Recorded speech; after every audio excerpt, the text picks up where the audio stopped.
Halo semuanya, saat ini kami sudah berada di SD Impres Tarus 2, Kecamatan Kupang Tengah, dan kami saat ini akan langsung saja mewawancarai beberapa mahasiswa dari Universitas Nusa Cendana yang sedang mengikuti program kampus mengajar di SD Impres Tarus 2, Kecamatan Kupang Tengah. Halo, nama saya Linda Jeni Satine. Saya mahasiswa Universitas Nusa Cendana semester 5. Saya mengikuti program kampus mengajar angkatan kedua di SD Impres Tarus 2. Halo, saya Fitri Indri Natalia Wahyudin, mahasiswa Universitas Nusa Cendana semester 5, peserta kampus mengajar angkatan 2 di SD Impres Tarus 2. Perkenalkan, nama saya Magdalena Elisa Tuto, mahasiswi semester 7 dari Universitas Nusa Cendana Kupang. Saya sekarang mengikuti program kampus mengajar angkatan kedua di SD Impres Tarus 2.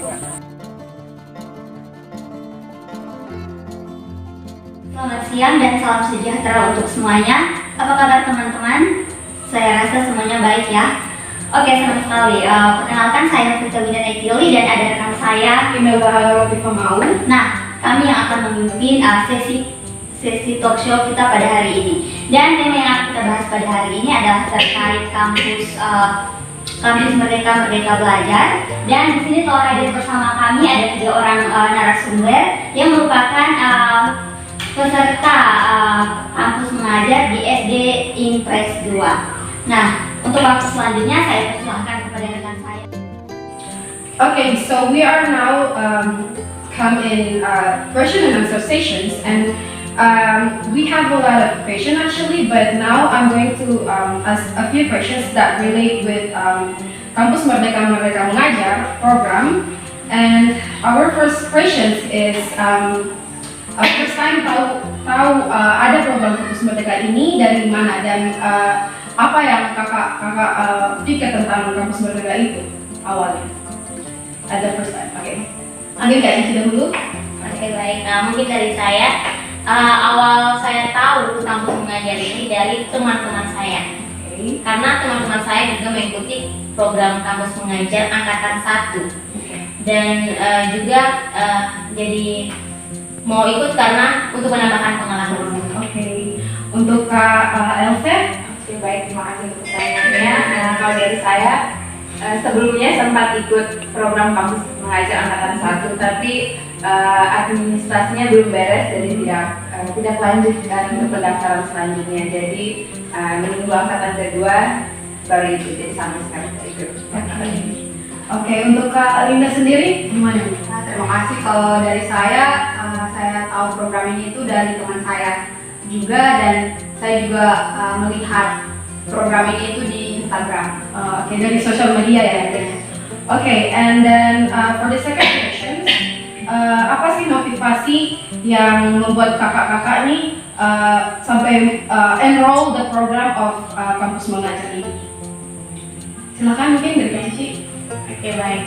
Dari saya seperti tadi yang saya bilang, motivasinya yang pertama saya ingin berinteraksi langsung. Kan jurusannya memang jadi guru. Kampus mengajar ini jadi satu kayak hal yang bagus begitu, karena bisa langsung mengajar dengan kemampuan yang mungkin baru semester 5, tapi jadi bisa tahu langsung bagaimana turun lapangan saat menjadi guru nanti. Oke, so untuk Kak Elsa? Ya, kalau actually sebenarnya alasan pertama itu karena boring ya. Di bos itu boring karena kuliah online, jadi tidak ada kegiatan, jadi ikut ini untuk mengisi harian. Sekalian juga menambah pengalaman sebagai pengajar yang bermaju. Oke, and then Kak Linda? Kalau dari saya, hal utamanya itu yang menambah pengalaman, karena cita-cita saya sendiri itu menjadi dosen. Dan menurut saya ini salah satu kesempatan buat saya untuk mencoba gitu, untuk menambah banyak pengalaman sebelum saya harus lebih ke dunia kerja atau yang lebih berkaitan dengan pendidikan. Oke. Well, sebenarnya itu mungkin menjadi salah satu faktor dari alasan dari kakak-kakak untuk mengikuti program kampus mengajar ini. And then bagaimana sendiri dari konsep konsep dari Merdeka Mengajar yang kakak ketahui sendiri? Menyangkut konsep, jadi kampus mengajar ini lebih mengutamakan minta maaf kan, lebih mengutamakan sekolah-sekolah yang akreditasinya rendah, masih C atau B, rantingnya B, untuk menambah. Jadi tujuan kami mahasiswa masuk kampus mengajar, tujuannya itu untuk menambah literasi dan numerasi bagi anak-anak. Karena kan kita ketahui bahwa pandemi, jadi anak-anak lebih sering di rumah, jadi mungkin pengetahuan literasi numerasi mereka itu rendah. Jadi makanya program kampus mengajar ini ada untuk kami mahasiswa membantu. Jadi bukan hanya literasi numerasi, tapi teknologi dan juga administrasi. Jadi pengetahuan informasi tentang teknologi sekarang, aplikasi belajar dan yang lain-lain. Untuk Kak Elvi sendiri? Ya, sama ya, dari Bu Itri targetnya untuk SD-SD yang akreditasinya masih C, dan juga untuk sebenarnya ada 3 program ya, inti dari kampus mengajar ini kita di sini bukan menggantikan guru mengajar yang permanen, kita membantu itu di bidang pertama itu literasi dan numerasi, setelah itu transfer teknologi, yang literasi dan numerasi itu masuk dalam transfer ilmu pengetahuan, terus transfer teknologi dan juga adaptasi teknologi, urusan administrasi di sekolah gitu. Oke. Jadi mencakup 3 aspek yang penting. Oke, untuk Kak Linda sendiri? Kalau menurut saya sih sudah jelas ya, seperti yang teman-teman saya sampaikan, cuman program kampus mengajar ini juga salah satu program yang untuk mengisi waktu ruang mahasiswa, kan seperti kita tahu kalau saat ini kan online, semuanya online, jadi ya salah satu program yang diberikan untuk mahasiswa juga untuk bisa Berinteraksi ya. Okay, so can you tell us about your whole experience when almost here 1 semester doing digital learning activity with the program of Kampus Mengajar? Because as we know, it's almost 1 semester you've been here in SD Impres Taurus 2. Apakah ada most memorable experience such as suka duka selama mengikuti program Kampus Merdeka Belajar di SD 2 sini? Mungkin dari Kak Linda duluan.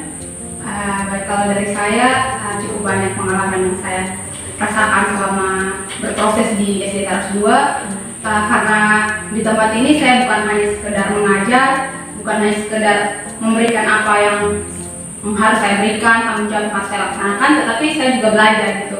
Saya bisa mendapatkan hal-hal yang mungkin orang lain itu tidak dapatkan, hal-hal yang memang hanya seorang guru itu yang merasakan hal itu gitu. Jadi itu hal yang berkesan buat saya, dan salah satu hal memorable yang saya dapatkan yaitu saya dipercayakan itu untuk mengajar bahasa Inggris di kelas 4, khususnya karena saya memang ditempatkan di kelas 4, dan saya rasa bahwa tidak semua orang itu bisa dipercayakan gitu untuk mendapatkan sebuah tanggung jawab, dan itu yang paling berkesan buat saya karena saya bisa dipercayakan oleh guru-guru di sini untuk bisa bertanggung jawab atas siswa kelas 4 khususnya dalam bidang bahasa Inggris gitu, karena memang saya sendiri itu jurusan bahasa Inggris, jadi memang saya dipercayakan untuk mengajar pelajaran itu.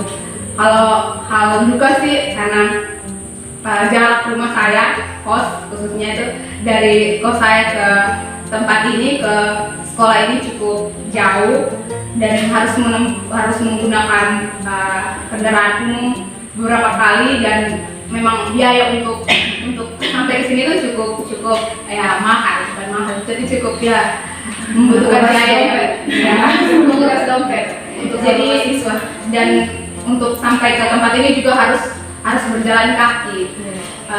Terkadang juga saya menggunakan ojek, cuman karena harus menghemat uang gitu. Jadi terkadang saya bersama teman-teman yang lain berjalan kaki untuk saya bisa sampai ke tempat ini. Tapi sejauh ini banyak hal berkesan yang saya rasakan. Oke, Kak Fitri sendiri? Mungkin pengalaman banyak sekali pengalaman.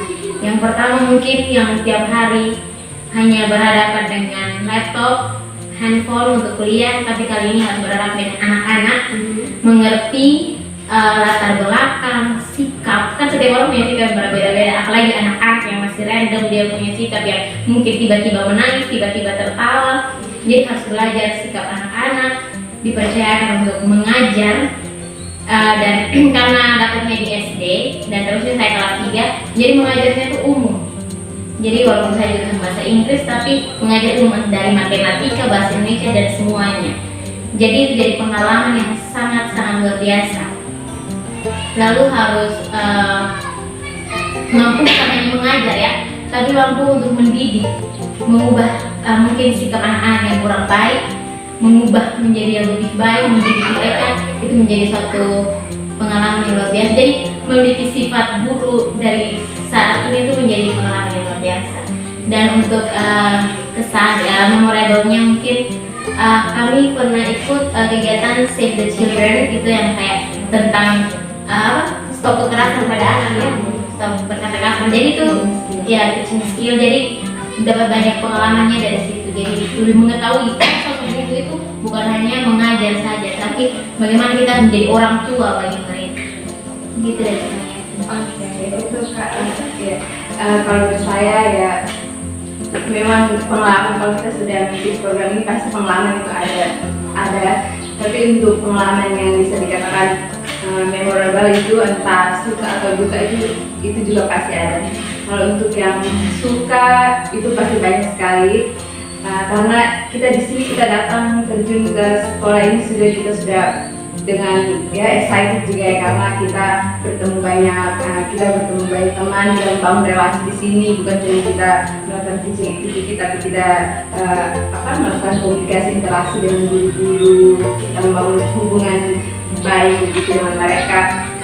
Terus kalau untuk dukanya itu sebenarnya begini ya, kalau kami ini kan dari FKIP,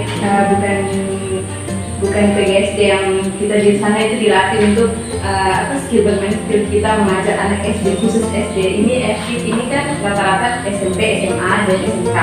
Nah di sini yang ini tantangannya di sini, bagaimana kita manage kelas, apalagi anak-anak mereka yang bisa dikatakan ini masa pencarian jati diri mereka bermain.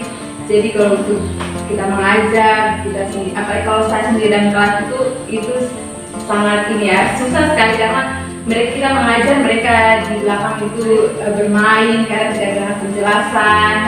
Pokoknya mereka menganggap kita ini teman, bukan guru, mungkin karena ya bukan statusnya guru yang asli, tapi maksudnya kayak rasa penghargaannya kurang. Ada beberapa anak yang seperti itu, tapi kebanyakannya baik juga. Hanya itu sedih, mereka ribut karena tidak mendengarkan. Salah satu yang tantangan terberat juga ya, kita manage, kita punya emosi, itu penting sekali. Stres anak-anak. Iya benar-benar. Okay, then I have like one question. It's actually penting untuk diketahui ini. How do you guys balance your daily life as a university students and the participant of kampus mengajar in this past one semester? Do you want to answer first? Apa ya, sebelum mengikuti program ini, sebelum niat untuk mendaftar ini, memang saya sudah benar-benar mempersiapkan diri gitu. Jadi kalau ketika kita mau ikut ini ya harus benar-benar sudah siap gitu apapun yang akan kita hadapi ke depannya. Nah bersyukurnya selama saya di tempat ini, program kuliahnya kami itu